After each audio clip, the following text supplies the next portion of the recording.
Hey now folks, my name is Nick and today we're taking a look at Lost Cities from Reiner Knizia and published by my version anyways, Rio Grande and Cosmos. Now, if you've been into modern board gaming for at least a little while, you've probably heard of Lost Cities, if not played it. It's sort of become a famous game from Mr. Knizia, who is a famous designer in and of himself. And the reason is it's known as a very good two-player game, especially for couples. You will hear that word used a lot, that this is a good game for couples. Now, I don't really know why that is. I think it's sort of a weird, almost demeaning type thing, because I think the suggestion there is that for a lot of women do not like to game, but a lot of husbands do. And so this can be a simple game that women can understand. I don't know. I've always thought that was a weird sort of roundabout way to say that, hey, your girlfriend's not smart enough to understand more complex games, your girlfriend or your wife, so let's play Lost Cities because it's kind of simple. Okay, I'm getting off on a tangent, but I'm probably reading too much into that. But anyways, like I said, this is sort of an abstract game. The theme, technically, is that you're explorers who are fielding expeditions to go to these certain rare sites around the world, each represented by a different color. But the actuality of it is that you're making sets of escalating numbered and colored cards. To be honest, this game is completely out of my wheelhouse. If you're familiar with my channel at all, I like very heavily thematic games. I love games with miniatures. I love games with really pretty art. And I've only played a couple of other Reiner Knizia games, and they have not wowed me at all. So I definitely should not like this game one bit. I'll just say that right now. But let's take a look, then we'll come back, and I'll give you my final opinion.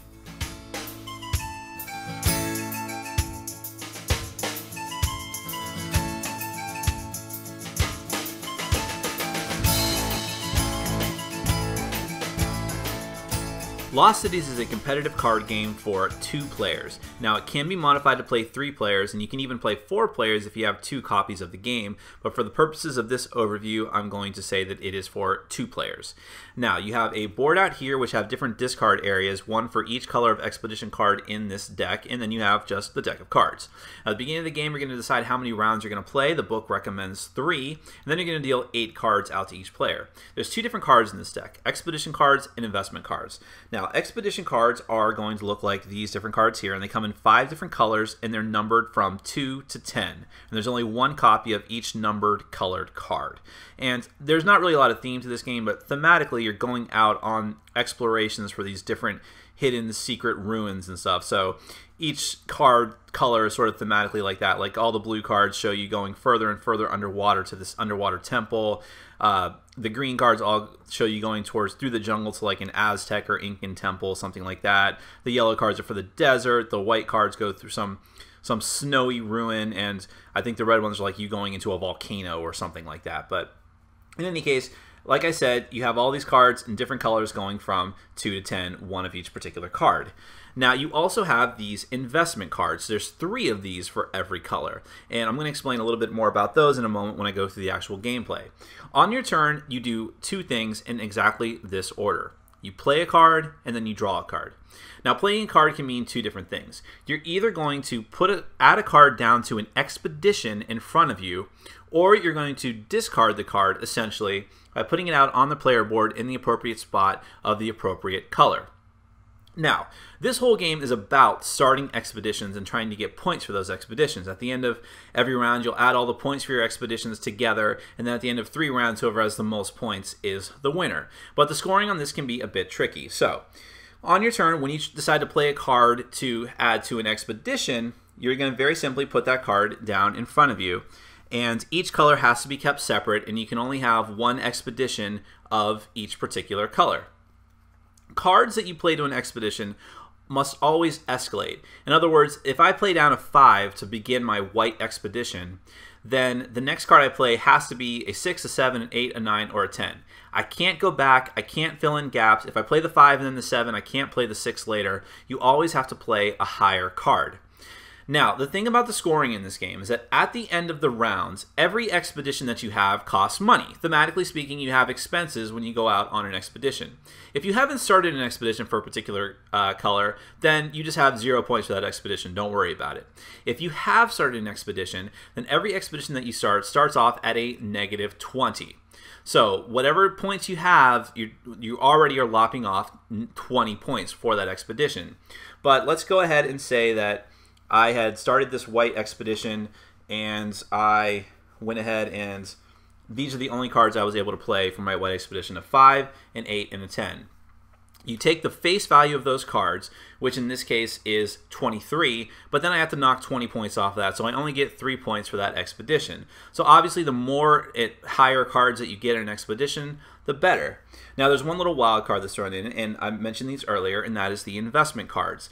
Investment cards have to be the first card that you play on an expedition. You can consider them either 0 or 1. And because I said there are 3 of them for each particular color, you can play more than one, but again, you have to play them first. So you can stack up 1, 2, or 3 investment cards before you start putting down the numbered cards of the appropriate color. Investment cards represent doubling, tripling, or even quadrupling the amount of points that you have at the end of the round for that expedition. So let's say that I went through here. Let me go ahead and find it. And I got one of the white expedition cards, and I had played that first on my expedition. Now, it multiplies the total number of points after you take away the -20. So instead of 3 points for this expedition, I would get a total of 6. Now, there's a couple of other things as well. If you manage to play 8 cards to an expedition total, you actually get a single bonus of 20 points. But if you play nothing but investment cards and you're never able to play any other types of expedition cards, you actually take a penalty, which is you have to multiply the amount of investment cards you have plus 1 times -20. That said that a little awkwardly, but basically, if you play 1 investment card with no other expedition cards on it, you actually lose -40 points. It's the number of investments plus 1 times -20. So you can have -40, -40, -60, or -80. And even if you end up with 0, if let's say that you end up with a negative amount here, like let's say that for that white expedition, I only end up with 13 points minus 20, that puts me at -7, plus my investment card times 2 puts me at -14. So a lot of this game is deciding how risky you want to make it, because there's only a certain amount of cards in this deck. After you play a card, whether it's to the discard pile or out here, then you have to draw a card. You draw the card either from the deck or from out on the player board. You pick up a card from the discard pile, and you can't pick up a card you just discarded with your play. What this means is because there's only a certain amount of cards out there, your opponent might actually have the cards in hand that you need to complete some of your expeditions. So you have to wait and see if they eventually discard them and then try to take them from the player board, but they might also hoard them to keep you from having them. The game ends when someone draws the last card from the deck, and you're allowed to count the cards at any point to see how many potential turns you have. And that's basically it. The game is sort of an abstract game, sort of a push your luck game, deciding how many expeditions you want to start, how many investments you want to put on it, and whether you or not you even want to bother if you have high level cards. If you don't have enough cards, you might consider, what's the point? And the game's going to continue until the deck runs out. You'll add up the number of points, over a total of 3 rounds, and then you have the winner, and that's Lost Cities. Now, despite the fact that this is not my type of game at all, Lost Cities just works. I don't know what it is, but more than any other type of simple abstract card game that I've played, Lost Cities works. It works with 2 players, which is, the best, but it even works with 3 players, which is an optional variant in the book. I've never played it with 4. You can play it with 4 if you have 2 sets of the game, because you need 2 sets of cards, but I have tried it with 2 and 3, and it works. Now, 3 players is a different game. It's much tighter. You have to, you're paying attention to more people, and you're not going to be able to field as many expeditions as you want unless you're extremely lucky. It feels like a different type of game, but it's still good. This game has kind of become the ultimate type of filler game in my group for people who are sort of the odd people out. So they come to the group, there's 4 or 5 other people already here, already into a game, so they can't jump in, and they just need something to do.